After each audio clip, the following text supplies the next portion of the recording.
इतनी बड़े बड़े मंत्रालय लेने के बाद आप अपने मोहल्ले की कीचड़ साफ नहीं करा पाए कि गलियां सड़कें टूटी पड़ी हैं, गटर के ढक्कन खुले पड़े हैं और उसमें से सीवर का पानी गंदा तालाब की शक्ल में लहरें मार रहा है। यहां तक की भी शिकायतें हैं कि वो सीवर का पानी गटर से उबलकर मकानों में, बिल्डिंगों में फर्स्ट फ्लोर तक पहुंच जाता है पाइप के जरिए। कि जो अपने मोहल्ले में इतने बड़े बड़े मंत्रालय लेने के बाद अपने मोहल्ले के हालात नहीं सुधार सका, वो सेंटर के हालात क्या सुधारेगा। अस्सलाम वालेकुम नाजरीन, आप देख रहे हैं फ्रेंड्स मीडिया विज़न और मैं हूं शाहिद सलाम। मैं इस वक्त मौजूद हूं जामिया मिलिया इस्लामिया के नेहरू गेस्ट हाउस में, जहां सिराजुद्दीन कुरैशी साहब के पैनल से तकारीर चल रही हैं। मैं ये बताना चाहता हूं, जहां तक मुझे याद है सिराज भाई, कि वो 1991 में पीवी नरसिम्हा राव की कैबिनेट में मिनिस्टर बन चुके थे। मेरे ख्याल से डिप्टी मिनिस्टर कॉमर्स बने थे। उसके बाद में तो फिर वो कानून मंत्री बने और मॉनेटरी अफेयर के मिनिस्टर बने और इसके बाद विदेश मंत्री भी बने। इतने बड़े बड़े मंत्रालय उनको मिले, बहुत अच्छी बात है। और अब इस्लामी कल्चर सेंटर के अध्यक्ष और प्रेसिडेंट बनने के लिए भी वो कोशा हैं। लेकिन ये तो बहुत बड़ी बात है। मैं एक बात आप लोगों के सामने ये रखना चाहता हूँ कि हम और वो एक ही मोहल्ले के बाशिंदे हैं। ये जामिया नगर उनका भी मोहल्ला है और मेरा भी मोहल्ला है। लेकिन आपको ये जानकर अफसोस होगा कि मैं ये दावे के साथ कह सकता हूँ आज इस मंच से और जिम्मेदारी के साथ कि अगर वो बटला हाउस, जामिया नगर, जोगाबाई एक्सटेंशन, अबुल फजल इनक्लेव अगर इसके हालात सुधार सकते तो मैं समझता हूं कि वो वाकई हमारे लीडर बनने के लायक होते। इतनी बड़े बड़े मंत्रालय लेने के बाद आप अपने मोहल्ले की कीचड़ साफ नहीं करा पाए तो सेंटर तो बहुत मामूली चीज है। आप एक बात बताइए, सेंटर में रह के क्या कर लेंगे। आज बटला हाउस और जोगाबाई का ये हाल है, जो उन्हीं का मोहल्ला है, जो हम सब लोग उनको अपना बड़ा लीडर रहनुमा मानते हैं और मानते आए हैं। लेकिन आपको ये जानकर ताज्जुब होगा कि गलियां सड़कें टूटी पड़ी हैं, गटर के ढक्कन खुले पड़े हैं और उसमें से सीवर का पानी गंदा तालाब की शक्ल में लहरें मार रहा है। यहां तक की भी शिकायतें हैं कि वो सीवर का पानी गटर से उबलकर मकानों में, बिल्डिंगों में फर्स्ट फ्लोर तक पहुंच जाता है पाइप के जरिए। तो आप ये सोच के देखें कि जो हमारा इतना बड़ा लीडर है, क्या वो सेंटर का हकदार है? क्या उसको सदर बनाने के लिए बताइए क्या फैसला किया जाए कि जो अपने मोहल्ले में इतने बड़े बड़े मंत्रालय लेने के बाद अपने मोहल्ले के हालात नहीं सुधार सका, वो सेंटर के हालात क्या सुधारेगा। जहां तक मैंने देखा है, मैं आपको बताना चाहता हूं, आपके सामने भी कुछ लोग ऐसे आए होंगे, वो अक्सर कहते हैं कि सिराज भाई ने सेंटर के लिए क्या कर दिया, एक बिल्डिंग ही तो बनी है। माफ करना, मैं बहुत सच्चाई के साथ बताना चाहता हूं कि बाप से मिली हुई विरासत एक 50 गज के मकान पर अपने बेटे की शादी से पहले एक कमरा बनाने में लोगों के पसीने छूट जाते हैं। लेकिन इस्लामी कल्चर सेंटर एक ऐसी बिल्डिंग है जिसको पूरी दुनिया में जाना जाता है और सराहा जाता है। जहां तक माजिद साहब का ताल्लुक है, बस मैं इतना ही कहूंगा कि माजिद साहब ने जो कुछ कहा है, मेरे से पहले मुकर्रिर हजरात ने सब कुछ आपके सामने रखा है।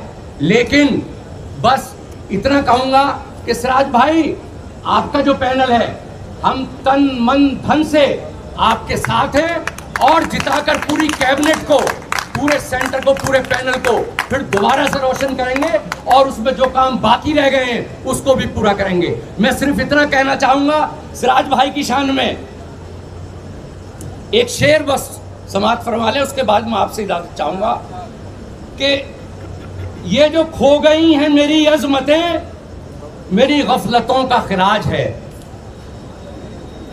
ये जो खो गई हैं मेरी अजमतें, मेरी गफलतों का खिराज है। जो मैं जाग उठूं तो मेरे लिए वही ताज, वही तख्त है, वही ताज है। और तू ही सिराज है, तू ही सिराज है, तू ही सिराज है। यहाँ कुछ मेंबर्स भी हैं, कुछ कौम के चाहने वाले हमदर्द भी हैं, कुछ वोटर्स भी हैं। तो मैं पूछता हूँ कि ऐसी कोई ऑर्गेनाइजेशन आप बता सकते हैं क्या दिल्ली में या दिल्ली एनसीआर में, खास करके लुटियन जोन में, जहाँ के तकरीबन 400 के लगभग जो है ओखला के मेंबर हो, या मुसलमानों की कोई एक जगह बैठने की बता दे, जिनको मीटिंग करनी हो, जिनको एक इंस्टीट्यूशन बताना हो कि हमारा एक इंस्टीट्यूशन है, इंडिया इस्लामिक कल्चरल सेंटर के अलावा कोई इंस्टीट्यूशन बता दे।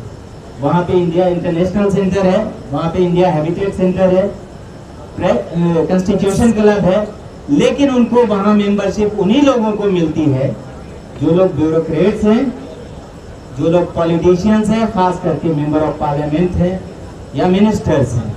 तो एक आम आदमी जो जिंदगी में सोशल वर्क करता है या अपने अपने सेक्टर्स में कामयाबी अता करता है, लोगों की मदद करता है, तो आप ये बता दीजिए कि उनको क्या ये हक नहीं है कि अच्छी कोई इंस्टीट्यूशन जो है वहाँ का मेंबर बन सके।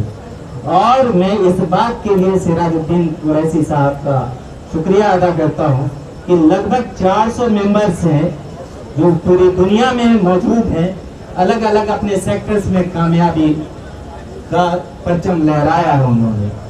तो मैं एक खास बात ये कह दूं कि जो लोग कहते हैं कि सिराजुद्दीन कुरैशी साहब ने कुछ नहीं किया, तो वहाँ ऐसे ऐसे काम किए हैं इन्होंने जो हम और आप गिनाए नहीं गिन सकते। वहाँ से एजुकेशन का माहौल बना, वहाँ से अलग अलग तंजीमों ने अपने काम किए। जो पहला एम्स एंड ऑब्जेक्टिव है, या कहते हैं कि कोई भी इंस्टीट्यूशन जब एस्टेब्लिश होता है तो उसको कहा जाता है कि उसके एम्स एंड ऑब्जेक्टिव बनते हैं। तो जाहिर सी बात है, इस तंजीम को अगर 20 साल इन्होंने बचा के रखा, मुसलमानों की हर एक तंजीम की आवाज़ को दबा के रख दिया गया, कुचल दिया गया, और अगर इस तंजीम को बचा के रखा है तो वो सिराजुद्दीन कुरैशी साहब हैं, जिन्होंने इस तंजीम को, मुसलमानों की आवाज़ को, या यूँ कहिए कि सरमाया है जिसको सजो के रखा। तो मैं एक और बात कहनी थी सिराजुद्दीन कुरैशी साहब को कि उनका शुक्रिया अदा करता हूँ मैं इस मन से कि उन्होंने अपने पैनल में रखा। मैं एक छोटी सी बात कह के बात खत्म करूँगा। मैंने 14 तारीख को, बताना अहम है, शायद ये मौका ना मिले, बहुत सारे, मैं कांग्रेसी ख्याल का हूँ, कांग्रेसी हूँ, बहुत सारे लोगों ने मुझसे सवाल किया कि यार तुम्हें तो इस पैनल में नहीं होना चाहिए थे, तुम्हें सलमान खुर्शीद साहब के पैनल में होना चाहिए। मैंने कहा कि मैं सलमान खुर्शीद साहब के ही पैनल का हिस्सा था। मैंने 14 तारीख को अपनी नॉमिनेशन फाइल करी और 15 तारीख को पता चला कि सलमान खुर्शीद साहब जब नॉमिनेशन फाइल कर रहे हैं तो मैंने उनको फ़ोन किया। मैंने कहा साहब आप भी कैंडिडेट हैं? तो कहा नहीं, कुछ लोग घर आ रहे हैं, तुम भी वहाँ आ जाओ। मैं उनके घर गया, फिर उनका इरादा बना कि वो एक कैंडिडेट होंगे, मैं उनके नॉमिनेशन में शामिल था। फिर मैंने पूछा, क्योंकि मैंने अपना नॉमिनेशन 2 पोजीशन के लिए किया था, एक बोर्ड ऑफ ट्रस्टी के लिए, एक एग्जीक्यूटिव कमेटी के लिए। मैंने पूछा, जब नॉमिनेशन विड्रॉ करने का दिन था, मैंने पूछा आज आखिरी तारीख है, मुझे एक विड्रॉ करना होगा, क्या करूं? तो उन्होंने कहा तुम क्या चाहते हो? मैंने कहा बोर्ड ऑफ ट्रस्टी चाहता हूं। फिर उन्होंने कहा बोर्ड ऑफ ट्रस्टी में बहुत कंपटीशन है, तुम एग्जीक्यूटिव का कंटिन्यू करो। फिर मैंने कहा आपके साथ लड़ना है मुझे? उन्होंने कहा आप, तुम मेरे हिस्सा हो, ये पूछने की तो बात होनी ही नहीं चाहिए। ये बात हो गई खत्म, मैंने विड्रॉ कर लिया बीओटी का अपना कैंडिडेचर। फिर 15 दिन उनके ऑफिस में उनका कैंपेन करता रहा, अपने लोगों के साथ उनके फोन पे बात कराता रहा। फिर 16वें दिन जब प्रेस कॉन्फ्रेंस उन्होंने किया अपने कमेटी का, तो मुझसे कहा कि मैं तुम्हें कोऑप्ट कर लूंगा, तुम इलेक्शन मत लड़ो। मैंने कहा क्यों? मैंने कहा क्यों? तो उन्होंने कहा कि देखो यहाँ बहुत सारे लोग पैकेज में आ रहे हैं, कुछ अबरार साहब के यहाँ से टूट के आ रहे हैं, कुछ सिराज साहब के यहाँ टूट के आ रहे हैं, और मैं पैकेज को, पार्टी को तोड़ने की कोशिश कर रहा हूँ। मैंने कहा साहब ये काम तो आप अपने विरोधियों के बारे में कहते थे कि ये काम आरएसएस करती है तोड़ने का, ये काम आप क्यों कर रहे हैं? कहा यार ये बात मत करो तुम। मैंने कहा मैं 15 दिन से कैंडिडेट हूँ, मैं कैसे बैठ जाऊं? उन्होंने कहा तुम इतनी बड़ी कुर्बानी दोगे, इंस्टीट्यूशन को बचाने के लिए और तुम्हारा इतना तरक्की हो जाएगा। मैंने कहा जनाब आप बिल्कुल ठीक बात कह रहे हैं, लेकिन ये कुर्बानी अगर आप प्रेसिडेंट के कैंडिडेचर के लिए मांगते तो मैं देता, आप वाइस प्रेसिडेंट के लिए मांगते तो मैं देता, आप बीओटी के लिए आपने कहा 7 लोगों के लिए मैंने दी, आप 4 एग्जीक्यूटिव है, आप कह रहे हैं कुर्बानी देने के लिए, तो मैं कुर्बानी दूं किसके लिए? और वो भी वो लोग जो इस कैपेसिटी या तो मेरे से बेहतर कैंडिडेचर हो या फिर मेरे से अच्छे सोशल वर्कर हो। अगर सिर्फ इसलिए आपकी उम्मीद ये है कि दूसरे की पार्टी तोड़ के आप अपना घर बसा लेंगे, तो मैं समझता हूं कि ये तरीका आपको प्रेसिडेंट बनने का अच्छा नहीं कहता। इन्हीं बातों के साथ मैं अपनी बात खत्म करता हूं। आप हमारे पैनल को जिताइए। बहुत शुक्रिया। अस्सलाम वालेकुम। शुक्रिया भाई, बहुत बहुत। जुल्म के साए में जुबान खोलेगा कौन? अगर हम चुप रहे तो आखिर बोलेगा कौन? आज रास्ते में शाम आ जाए और सबसे झुककर मिलो, खुदा जाने कौन किस वक्त काम आ जाए। डॉक्टर साहब का ये नज़रिया मुझे बहुत असर लगा।